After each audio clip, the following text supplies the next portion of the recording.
रवि अपने कस्टमर को छोड़ रहा होता है, तभी एक जादुई शक्ति उसे हवा में उड़ाने लगती है।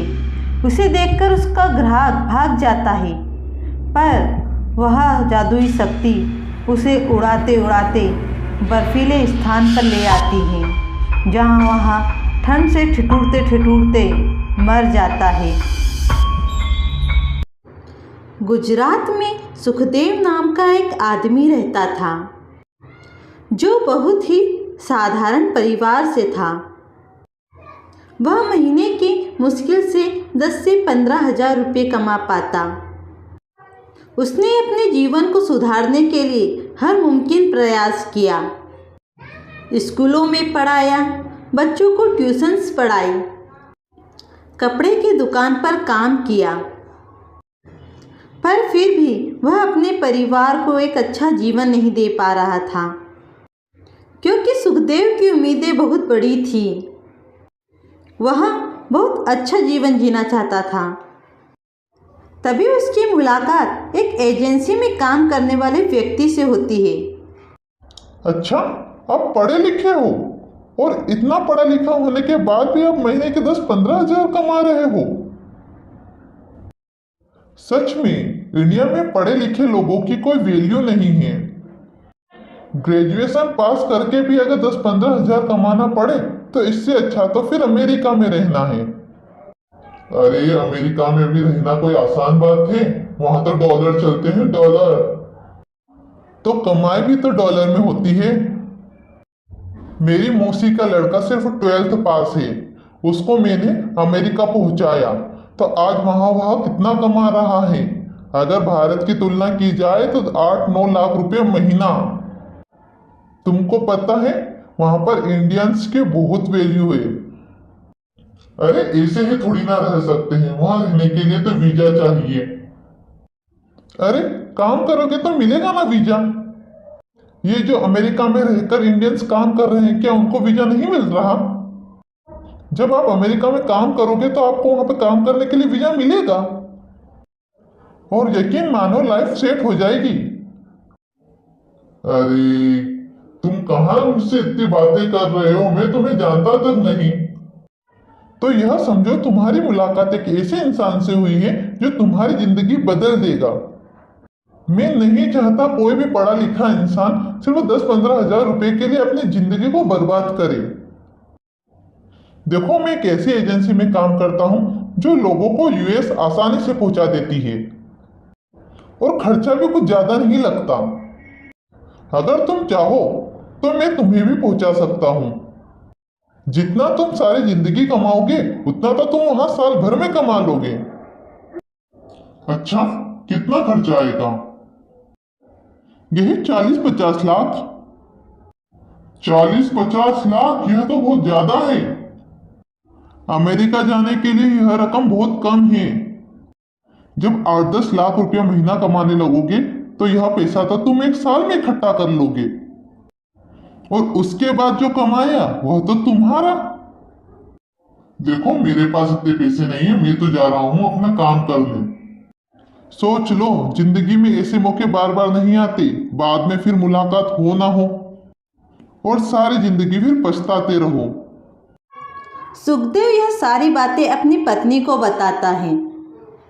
घर परिवार की परेशानियों से जूझती जानवी सोचती है कि हो सकता है एक बार अमेरिका जाने के बाद लाइफ सेट हो जाए। दोनों सोच विचार करके मन बनाते हैं। सुखदेव उस आदमी के नंबर पर फोन करके बात करता है, और वह कहता है कि 50 लाख रुपए उसे जमा कराने होंगे। दोनों की अकल पे जैसे पत्थर पड़ गया हो। सुखदेव के दादा की 2 एकड़ जमीन थी। दोनों उस जमीन की कीमत लगवा देते हैं। उन्हें तकरीबन 1 करोड़ रुपए मिलते हैं। वह 50 लाख रुपए उस एजेंसी के व्यक्ति को दे देते हैं, और वह दोनों अपने बच्चों के साथ खुशी खुशी फिर फ्लाइट में बैठते हैं। वह अपने परिवार के लिए एक ऐसी यात्रा पर निकलते हैं जो उनको कभी मंजिल तक ले ही नहीं जाती। आज मैं फ्लाइट में बैठी हूँ, मुझे बहुत अच्छा लग रहा है। मम्मा मुझे भी बहुत अच्छा लग रहा है।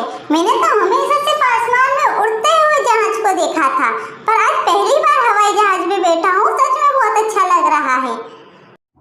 सभी की खुशियों का मानो कोई ठिकाना ही नहीं था। वहाँ उसे उस एजेंसी का दूसरा व्यक्ति मिलता है जो उन्हें यूएस की बॉर्डर तक छोड़ देता है। यह रहा आपका रास्ता, अब इसके आगे आपको अकेले जाना होगा। मतलब क्या? देखो, तुम लोगों ने जो पैसे दिए वह सिर्फ यहाँ तक आने के थे। इसके आगे जाने के लिए तुम्हें खुद सफर करना होगा। यहाँ से सीधे पैदल चलते रहो और आपको अमेरिका की बॉर्डर खुद से पार करनी होगी। उस एजेंसी के मालिक ने उन्हें यह नहीं बताया था कि यह फ्लाइट उन्हें मंजिल तक कभी नहीं पहुंचाएगी। उन्होंने उसे उस दलदल में लाकर धकेल दिया था जहां से लौटकर जाना उनके लिए बहुत मुश्किल था। यहाँ से अमेरिका कितनी दूर होगा? कुछ खास दूर नहीं है, यही 5-6 किलोमीटर। फिर एक झूठ बोलकर वह एजेंट वहां से चला जाता है। सुखदेव अपनी पत्नी के साथ चल देता है मौत के सफ़र पर, जहां तापमान 35 डिग्री माइनस में था। चारों ठंड से ठिठुरते वहीं चलते रहते हैं। उस रास्ते में ना ही कोई खाने की सुविधा थी, ना ही रहने की। वह अपने बच्चों के साथ चल तो लिए, पर सफ़र था कि ख़त्म होने का नाम नहीं ले रहा था। मम्मा, मैं बहुत थक चुकी हूँ, अब मुझसे चलने की नहीं बन रही। बस बेटा, थोड़ी ही दूर है। नहीं मम्मा, अब नहीं चला जाता। और तभी जाह्नवी को एक बर्फीला तूफान उठता हुआ दिखाई देता है, जो बहुत तेजी से उनकी तरफ बढ़ रहा होता है। जैसे तैसे कुछ दूरी तक वो चलते तो हैं, पर उस तूफान के आगे वह निकल नहीं पाते हैं। उस तूफान के आते ही जाह्नवी अपनी बेटी से चिपक जाती है, तो सुखदेव अपने बेटे को कस के पकड़ लेता है और थोड़ी देर में एक हंसता खेलता परिवार तूफान के अंदर समा जाता है।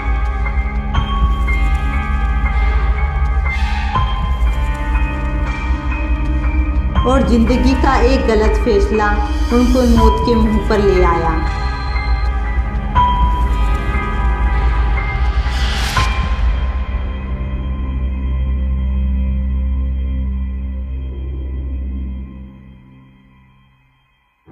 पर यही कहानी वापस से दोहराने वाली थी, क्योंकि वह एजेंट अपनी चिकड़ी चुपड़ी बातों से दूसरे लोगों को भी अपना शिकार बनाते हैं। जाहिर सी बात है, मौत के इस रास्ते में उनसे जानकारियां छुपाई जाती थी।